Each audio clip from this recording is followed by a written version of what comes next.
Label Radio.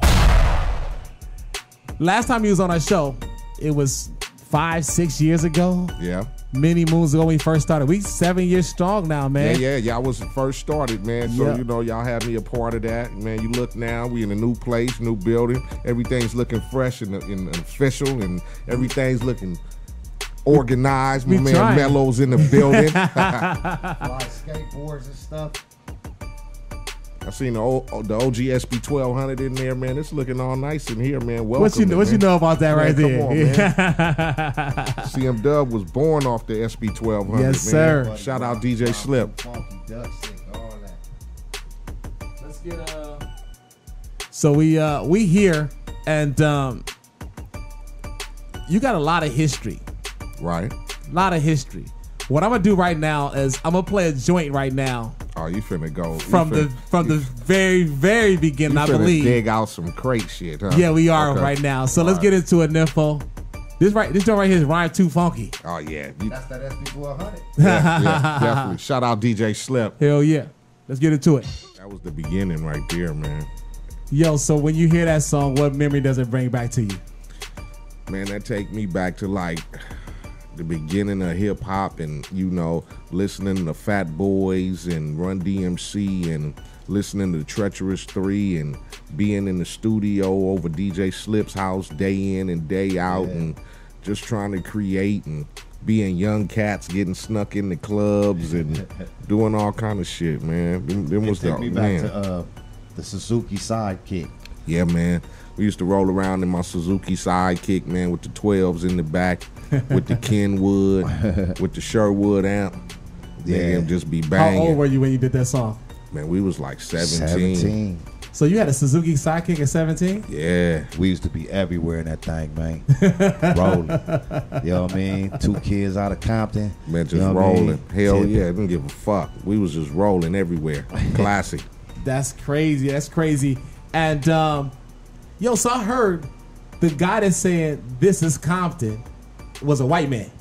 He was mixed, brother. You know what I mean? Okay. So I thought somebody said, "Yo, that's a white dude on there." Ask Eiht about that white dude that was singing. No, that was the original DJ back in the days, DJ Ant C. You know what I'm saying? One of our high school partners. That was his father. Yeah, he was really our ride to the studio. You know what I'm saying? Before in real kind of aspects, he was kind of like our first manager, or whatever, because he would take us around the gigs and take us to the studios and little park talent shows and all kind of shit, man. Bought us some coats and stuff. Yeah, so he basically participated in the beginning of Compton's Most Wanted coming into a whole before we met DJ Slip and Unknown and Lonzo, whatever. So, and where did the name come from, Compton's Most Wanted? Honestly, it came from when America's Most Wanted first came out. It was probably and a bottle of Thunderbird and some joints. So y'all was 17 drinking Thunderbird? We was younger than that drinking. Y'all that rock good, huh? Y'all man, being in the neighborhood, man, you go through a lot of transitions with shit. So just trying to grow up and figure out who the fuck we was and what we was doing, and trying to represent where we was from in the neighborhood and all that. So we was young cats, man, just trying to find our way. You know what I'm saying? And why did you guys, so I've always wanted to ask you this, why did you guys ever kind of like jump on the Ruthless bandwagon? And not bandwagon, why did you guys sign with Ruthless and part of that whole Ruthless movement because they were kind of big in Compton and that? Well, people don't really know. We never fucked with nobody. Like, we never signed to Easy or Ruthless. Why not? I mean, it was all love.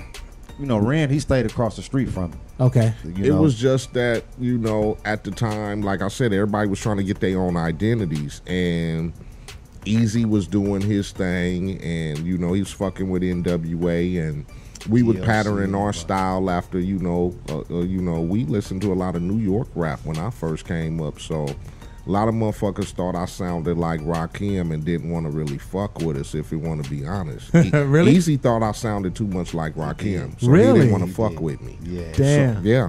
And that's how that went about, honestly, to keep it real. I mean, but it wasn't no bad shit. Like y'all niggas sound like EPMD. Like, so, sound like I mean, because we patterned ourselves after that. I mean, we listened to EPMD like they was the forefathers and shit. So a lot of my raps came from listening to East Coast niggas, and then we got like Easy. Well, we got Toddy T and Mixmaster Spade, and you know Ken and DJ M Walk and all them cats. But I first heard rap from going to Mississippi on a summer vacation. Wow. It's when I first heard Sucker MCs. You know, so that was my first introduction to rap music. It wasn't West Coast music. It was fucking the Treacherous Three and fucking Sparky D and fucking Roxanne Shante. Damn. That's what I listened to. Damn. And then when I got home from summer vacation, I flicked on K-Day and I heard Eric B is president for the first time. So a lot of my music came from East Coast shit. Okay, that makes sense. Because, you know, our niggas, our forefathers like Todd and Spade and Easy, if you whatever, nigga, them niggas was talking about the block and the hood and serving shit. So you talk about Mixmaster Spade, and I have to say this: he don't get enough credit for what he did for hip hop on the West Coast or Compton or whatever. When you think about Compton, you think about you guys, you think about Quick, you think about NWA, but nobody really talks about Spade. Talk about how impactful Spade was back in the days from what he did. To me, if you don't mind, Go ahead. To me, you know what I'm saying? That's the birth of gangster rap. You know what I mean? No disrespect to Easy. You know what I'm saying? The NWA and what they did, you know what I mean, for Compton and the West Coast. Spade and Toddy T, they had a mixtape back in the days and Vibe that was talking all the gangster shit that you want to hear. Or you got to give it up to Ice-T. When you hear 6 in the morning, Boys in the Hood was patterned off of that. But it all was patterned off of East Coast record, PSK. Schoolie G. Yeah, so, you know, our influence, you know what I mean, coming from where we coming from, the west side of Compton, you know, it was easy to run into Toddy T and Mixmaster Spade. So we was influenced from that and just influenced from, you know, just what's going on back in them days. You know what I mean? Just 2 kids from Compton, you know what I mean? Eiht was the writer back in the days. I was just the busser. You know what I mean? I'll bust with him and, you know, we just 2 kids out of Compton, like, oh, Spade got the Vibe tape, you know what I'm saying? Eiht writing the raps, like, oh, chill, right through, you know, spit this, you know what I mean? DJ slip through the beat, and we get in there and we spit it. You know what I mean? You know, from our edition, though, you know what I mean? But I give it up to Spade, though, hands down. How common was it to see Spade with, like, LL Cool J in the hood or with, like, Slick Rick and those dudes? I heard he brought, like, those legendary artists through Compton on a regular basis. Yeah, no. You know what I mean? Spade was a street dude. Okay. You know what I mean? You know, Spade the type of dude, you know, I remember a quick story. We was at the Compton Casino, and Spade was, you know, Arrested Development was up there. They had some convention or something going on. Yeah. And he like, man, them niggas bit my style. And I'm like, man, I don't even know you, bro. You know what I'm saying? And, you know, we had a laugh off of it. But it's funny you said it because I've heard that several times that he thought, and a lot of people thought, that Arrested Development actually bit his style. It ain't even the same. You know what I mean? Spade was a cold lyricist with the way he spit. Yeah. You know what I mean? Talking about, you know, I always feel like the cops is watching me. The clucks come out at night. You know what I mean? Him and DJ VAR and Mixmaster Ken and King T and DJ Pool. You know what I'm saying? It was the homies. And we had DJ Slip. They was renting all their equipment from our big homie. You know what I'm saying? So we was the kids, you know, carrying the crates, you know what I mean, up Paying and down the dues, streets, you know what I mean, riding in the back of the big old truck trying to drink when we can't drink that much, you know what I mean? Hell yeah. You know, we did it big, you know what I'm saying? We was around for them days, you know what I mean? What's up, that's what. Let's get back into some more music, man. Let's take it to the CMW days. Let's get into one of my favorite joints, Duck Sick. You can get the Duck I went Sick. to jail that night. I did, riding. Oh, you did? G-Ride. Okay. Yeah, I ain't proud of it, but it happened. What happened? Tell us the story. You was in I the was riding G-Ride. around in a stolen car, trying to take my girlfriend some Pepto-Bismol. Supposed to be hooking up with Eiht and Crazy D. Yes, indeed. And you went to jail before this song was recorded or after the song? After. That's me and Eiht After. rapping on Okay, I was about to say, you on the song, so. Yeah, right after. We left the studio, finna go over Eiht Mom's house and kick it. You know, vibe out. I called myself veering off and go over my little rat house. Police blurting. Let me say it was over. Did y'all know? So when y'all was making these songs like "This Is Compton" and "Duck Sick" and all these classic songs now, did you know that you had something special when you guys were making them? And I just, man, I was just a fan of hip hop. You know what I'm saying? I didn't know where it was gonna take a motherfucker. Honestly, you know, I just want to be a motherfucker riding like my nigga, like Biggie say. I want to ride in the limousine, give me a fat dookie rope, and maybe be on the cover of Right On or Fresh Magazine or some shit like that. And doing that, I was like, fuck it, nigga made it, you know. So we wasn't keen to the motherfucking rules and regulations of the hip hop game and the publishing and, you know, the ownership and the whatever. But, you know, back then we was just young cats that just wanted to belong to the hip hop world. So when I was writing songs, man, shit, it was just based off of what we was going around, not to try to be the same image of NWA or Easy or whatever. So that's why our songs was always a little different. And then we had DJ Slip, who was real digging in the crates incline with music and shit. So our shit always came off a little bit different, but we was always storytellers. I just want to tell stories about the neighborhood, mix it in with some shit like, you know, like a Rhymes Too Funky or a Duck Sick, or, you know, but then tell stories like One Time's Gaffle 'em Up, This Is Compton, Final Chapter and shit like that. You know, just tried to represent where we was from, but still tried to be, you know, hip hop pioneers. You know what I'm saying? Yeah.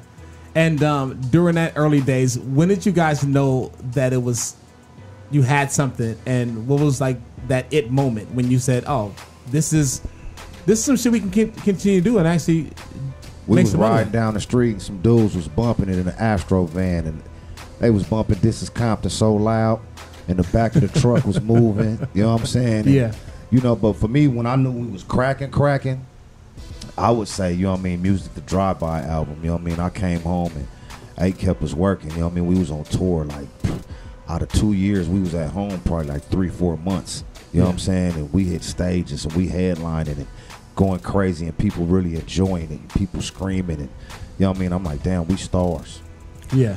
I mean, for me, I guess it was, I mean, I never really looked at it like, you know, we at that stardom stage, because we was still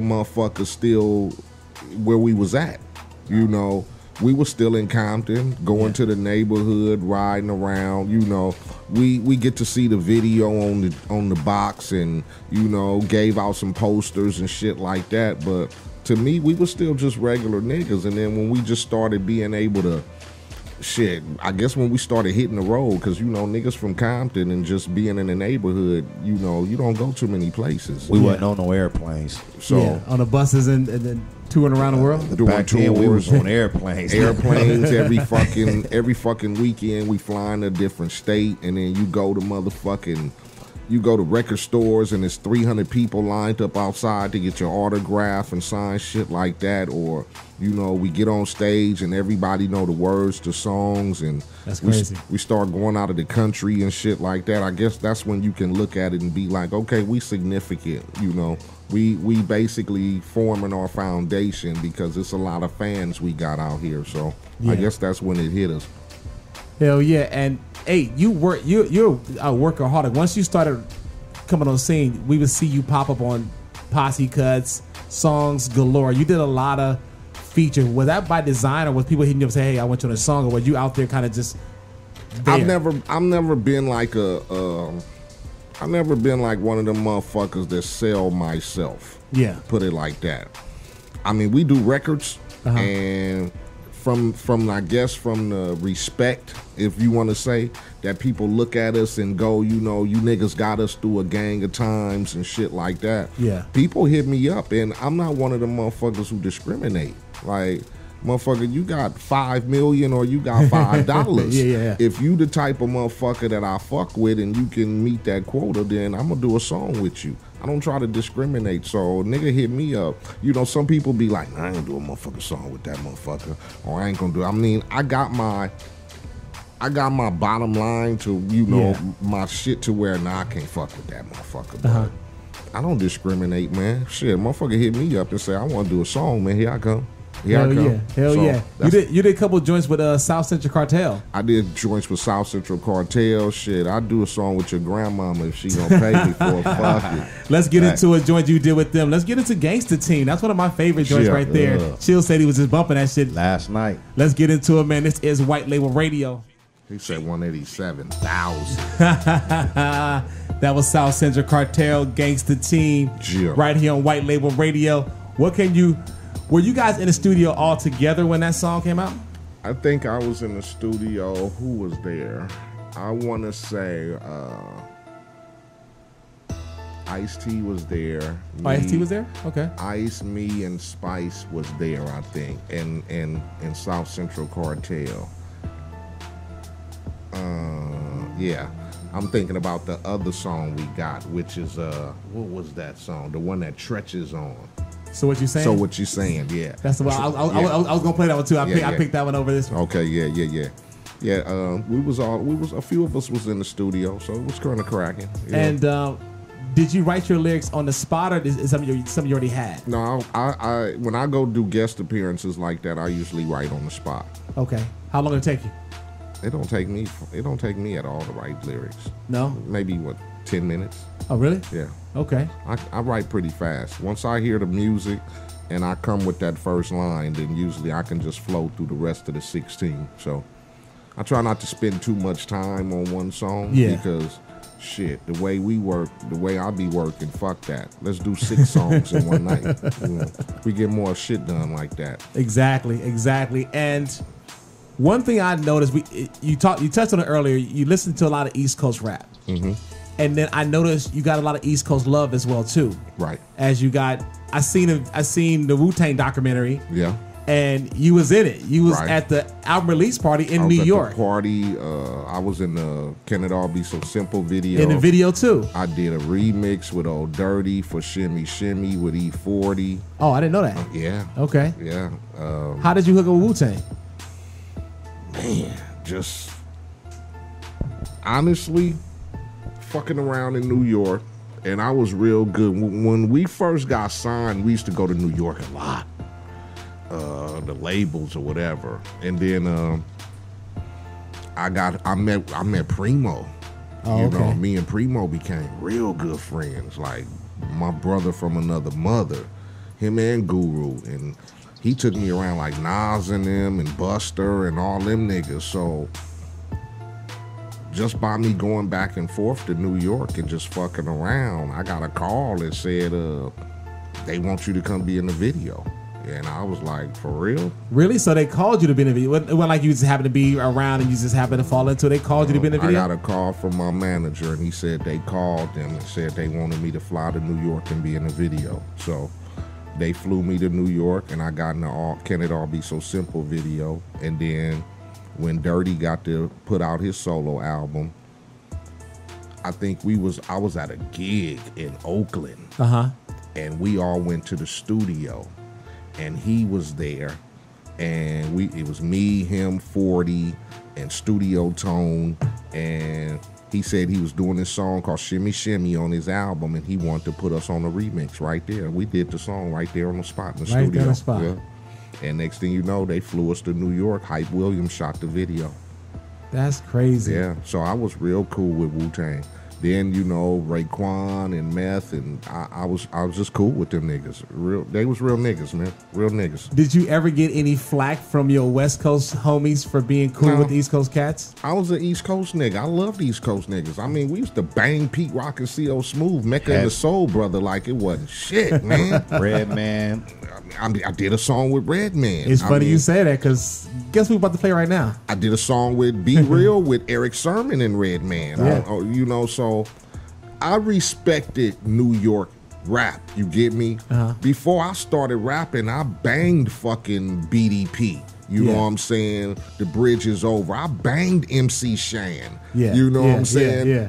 I listened to the motherfuckers. So it wasn't no kind of difficulty for me, even though I was from the West Coast. I respected East Coast music. I mean, you want to keep it real, that's where the fuck the shit came from. True. You know, That's I true. listen to Grandmaster Flash and Melly Mel. I listen to Apache by the Sugar Hill Gang. You know what I'm saying? That's the shit right there, yeah. We listen to East Coast, and any motherfucker gonna tell you that they didn't listen to East Coast music growing up in our era. If you from our era, It's impossible. it's impossible for you to say that you didn't listen to New York rap. Yeah. Because we didn't have it. No. Motherfucker, we had fucking Bobby Jimmy and the Critters and shit. You know what I'm saying? I mean, no disrespect. We had Egyptian Lover and fucking Unknown DJ and the World Class Wrecking Crew. Yeah. We didn't have that shit. they had. That's true. So it was man, if you grew up in that era, you listened to East Coast rap. Then when niggas came along, like I said, like Spade and Toddy T, and then you got a little Easy, and then you start getting some CMW and some Ren and some motherfucking Cube and fucking. You start setting that legacy and that foundation there we that go. you have something you know, to but man, come on, man. We was listening to all these roaches and shit on the, come on, man. Fuck that corny shit. Like my nigga Nip say, rest in peace. That goofball ass shit. But that's the era we came from. So we had to take that. But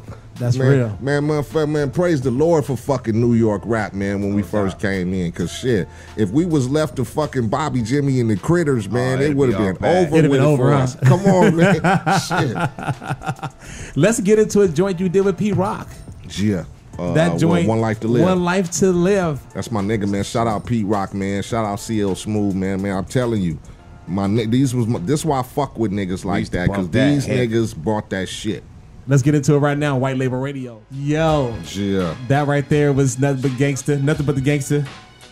We Come Strapped album. MCA, Spice One, Redman. You and Spice One got some chemistry together. Why haven't we ever heard a collaboration album between you? We got two underground records collaborate. We got an album called The Pioneers together. And I don't know what the fuck the second record called. I couldn't even tell you the name of that motherfucker. But you guys do a lot of great work together, man. I've been fucking with Spice since the Menace to Society days. Basically, that's how we came about, because the soundtrack for Menace was through Jive Records. So, me coming off the fucking, the success of, if you want to say, Music to Drive By, and us doing whatever, CMW on the road off of Music to Drive By, once I got the road to do AWACS and Menace, Spice had just got through putting out 187 Factor videos. He had just got through putting out his first record, his album. Yeah. And he was working on the second album. And American Nightmare. No, he was working on 187 Fact, the album. Right. Yep. So from there, him doing the Dumping Them Ditches song off of the soundtrack to Menace. Yes. And I did Straight Up Menace. Yeah. So Jive picked that to be the first single and came with Dumping Them in Ditches second. They knew Spice was working on his album, so they asked me to do a song with Spice. Okay. So me and Slip ended up producing the song, The Murder Show. And then from there, man, we would always go on tour together. We would promo tours. We would see Spice on the road. He was just one of them cats we fucked with. Even with Chill, he was one of them cats we just fucked with. So anytime they needed a motherfucker from down here to get on a collaboration, because he from up north, in Northern Cali, we from Southern Cali, so we just had that connection. And once you build that connection with a motherfucker, it's not difficult to go to them, outside of fucking the record labels and how much and all that type of shit. It just becomes a situation to where it's like, motherfucker, I want you on the song. So we ended up doing the Murder Show together. Then we did 1996 together. And then, from there, we did a whole album together, The Pioneers. And then we did another record together. I don't know the name of it, whatever. So, but I didn't know that we came strapped. Went platinum. Yeah. I didn't know that. Yeah. It took a while, but it went platinum. And you had a Billboard #1 too. Yeah. It stayed #1 for 4 weeks. And my record, not that I say it, but it was the first record to ever have a double sticker. My record was the first album to ever have a double sticker in hip hop history. What you mean that? The label, how they would put the parental advisory sticker. Yeah. My record had another sticker saying that Sony didn't, basically the values of this record is not of Sony Music. It's of the artist. They slapped that sticker on the front next to the parental advisory sticker. That's crazy. I didn't know that. Yeah. But they cast those checks. But Oh, yeah, definitely. I mean, because at the time, labels were getting the flack from, you know, the Dre and Snoop, and then the Death Row, and then Ice-T with the Cop Killer shit. Yeah. So labels started to want to distance themselves from the responsibility of what the artist was speaking. You know, even though it's freedom of speech and you basically have the right to say what you want to, you get on the record and say some shit like cop killer or kill a bitch or fucking I went through and drove by the whole fucking audience and sprayed everybody. We ain't liable. You on your own. Exactly. Those values are his values. Yeah, exactly. They don't reflect us, even though he's signed to Sony Music. Yeah. What he's speaking is his freedom of speech. Don't necessarily mean the big motherfucker upstairs condone this Agree record. with it, no. He probably going, what the fuck is this? And they're going, hey, but you know, this is a platinum record. He's like, fuck You're it. like, hey, I got to put Slap fuel another in that jet, right? So I had the first hip-hop record in history to have a double sticker. Damn, did not know that. Yeah. I learned something new today. Yeah. And I was actually shocked that it. I shouldn't say shocked, but I didn't know it went platinum. Yeah. So you have a platinum plaque in your crib? No. You didn't get one? No. You didn't order one? No, I didn't order one. Fuck it. Why I not? got enough gold ones in there. got a gold one. Yeah, we got. Once it went gold, we You were didn't want a satisfied. platinum? The accolades of rap, man. I've been through so much shit with the up downs of hip hop, man. It don't even faze me. Fuck it. Can I order one and put it in the studio here? Yeah, Okay. go right in. Hook me up. Let's do it. Yeah. Order me one Yeah, too. right. So you know, I basically know what we've done as far as, you know, like I made a comment the other day, you know, not to name names. Somebody, you know, hit me for a show and blah blah, and it was supposed to be something with, you know, the legacy of rappers and hip hop, whatever. Yes. And they called me and told me that the show wasn't going down, but then I turn around the next day and see a flyer that the show is going down. So, and then when I see certain people that I feel like, you know, I've been in this game for a long time. I put down a lot of records. So I feel that our legacy is cemented, but some people don't feel like that. They don't. But that's okay, because that's why we keep working. Yeah. You know what I'm saying? And you're able to work because And I'm of that able legacy. to work because of the legacy of what we've done and the kind of work we've put down as far as Compton's Most Wanted, Eiht, Chill, or whoever that's been from our camp that's trying to do. So it don't discourage me at all or discourage us, because it just allows us to keep working. And then some people go, you know, well, why y'all still rapping? You know, the young cats, whatever. Yeah. But let's keep it real. A lot of the music of today is not, you know, what we reflect, you know. Yeah. So my mama's not going to go out and buy a Chris Brown record. She going to go out and buy a Teddy Pendergrass or Aretha Franklin. That's true. So That's true. I look at it like that. We still got cats who want to buy MC8s and Ice Cube records, and no disrespect to the young generation that's coming up. Yeah. But don't try to take food off my table just because you believe I should retire because I'm still Tom Brady throwing footballs and winning Super Bowls. Exactly. And you got young cats that's coming in today and they can't make it there yet. There's a lot of young cats that do make it. But like I said, it's the strength off of we paved the way and did hard work as far as hip hop is concerned. And it shows. We didn't have internet and we Yeah. didn't have fucking social media, and Right. I couldn't take my mom's credit card and go download Ice Cube's record on my phone in a No, second. You know no. what I'm saying? So a lot of kids, you know, depict what's going on in hip hop. But like I say again, we've done a lot of music and a lot of stuff for the foundation of West Coast hip hop and just hip hop in general. So we just keep going, and it gives us the opportunity to keep making records for those people that come from our era. Yeah, I agree. And the internet blew up recently. I shouldn't say recently, but not too long ago. It was a picture of you and DJ Quick together backstage, and I've seen you guys together in the past, but for some reason this particular recently, Right. this picture took fire, and everybody's, oh my God, they're together. And This you was got- at the last Crush Groove concert. Yep, and you Yeah. guys are backstage or whatever, and then that picture blew up, and it had me thinking, like, you guys are real cool now. It seems like you guys, I should say real cool, but you guys are cool and friendly now or whatever. And I look back on your battle And do you listen to this song now, and you can find some goodness in it as far as like his style and the way he did it, as far as what he did? People ask me all the time when I listen to it as far as today, what I think about it. And I tell people all the time, when you're a hip hop artist and you're a rapper, you have to be clever with your wordplay. Yeah. So I respect the fact that motherfuckers can have wordplay. That it's not just about, hey, I'm gonna fuck you up and I'm gonna do this or do that. You have to be clever when you dissing a motherfucker. Yeah. You get me? Yeah. I mean, all fun and games. So what do you rate it? Because you said that you listened to like KRS One and Bridge Is Over, and you listened to MC Shan and the history. I listen to battle rap. So his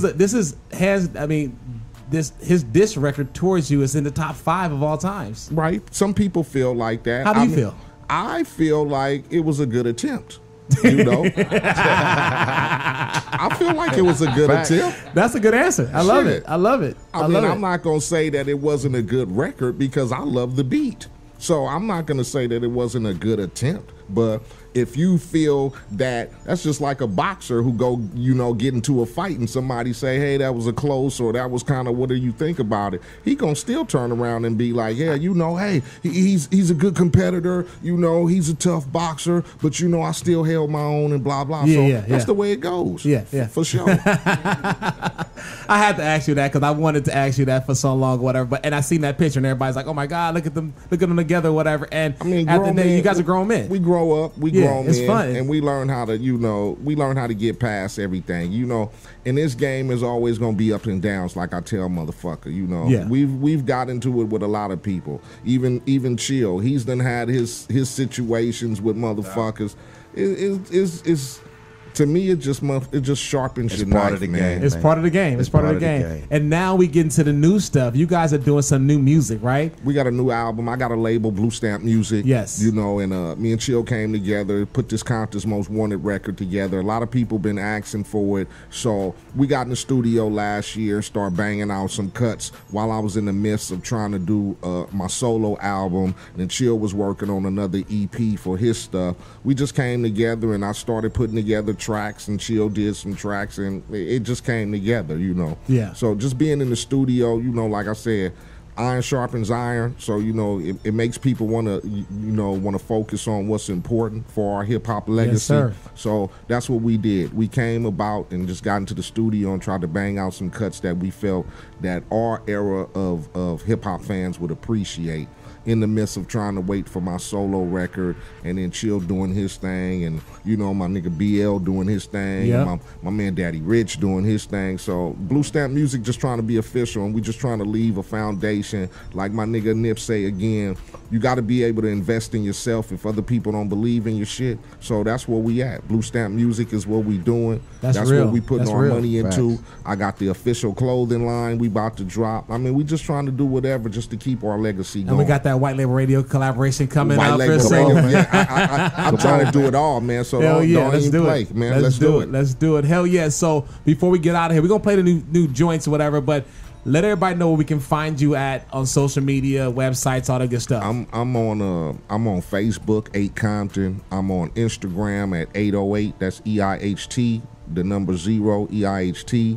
I'm on Twitter at Eiht Compton or Blue Stamp Music Official. That's where you can find me at. Chill. Man, I got all that shit, but I mainly be on my Instagram and shit. So I'm gonna give it up to the Chill CMW. It's THACHILL CMW, and that's me hollering at the people. You know what I'm saying? Make sure y'all log in. I got a whole bunch of projects on there that people didn't know I did. Yeah. You know what I'm saying? I'm a producer. You know what I'm saying? All these days I've been absent. I've been producing in the cut for a lot of motherfuckers. You know what I'm saying? So can you work SP 1200? Like I work, like I put on my tennis shoes. So that one in there is mine. So what I'm gonna do is we gonna film. We're gonna bring you in here. I'm gonna give you some discs and we're gonna get you plug busy. that motherfucker up. We're gonna do that. We're gonna bring you in. I told you we Don't create ask me content. to turn on the motherfucking button. We gonna go crazy. We gonna have fun. We gonna create some content, man. So we gonna do that. We gonna do that. So I still got some floppy disks in the cup. I'll bring them. Okay. Yeah. Okay. I got some floppy disks too. I had an MPC 60 at a point where I was doing my hand at production. It was cracking. I produced a little bit with Slip. You know, we had half-ounce productions, but man, fuck that. We're gonna start a new segment, you know, saying create some music for SP12. So we're gonna do that. That would be tight though. Hell yeah. Bring motherfuckers in who claim to be producers and tell them to take their ass into that SP12 and let me see you get out. Yep, and it's simple. And let me see you get out. Let's do it. You can't fuck with that. You ain't no pussy. I don't want to see you pull up no shit off your computer. Yeah, right. No bullshit. Fruity Loops. Niggas like, Go in there right there, put your disc in, and it got sounds on it and drum kits on it. Make what something. you gonna do? What you gonna do? I'm ready. Hell yeah! So thank you guys for coming. I appreciate that. That's what's up, man. Good looking, Mello. You always been down since day one, man. So I appreciate you coming all the way from where you came from to fuck with us or whatever, man. You know, that's it. You know, real people do real things. So, you know, White Label Radio has always been a good home for me, Blue Stamp. You know, we get down, so that's good. Shout out to my girl Emma, too. Hell yeah. So let's get into a couple of joints. Let's get into How You Do That. How You Do That. The new single. That's new off the album, the double album coming out in October called Official. So, yeah, let's get into that. Make sure y'all go log in and check out that new video. Yeah, too. video's out right now doing real good. Let's get into it right now. White Label Radio. DJ Nympho, drop that shit.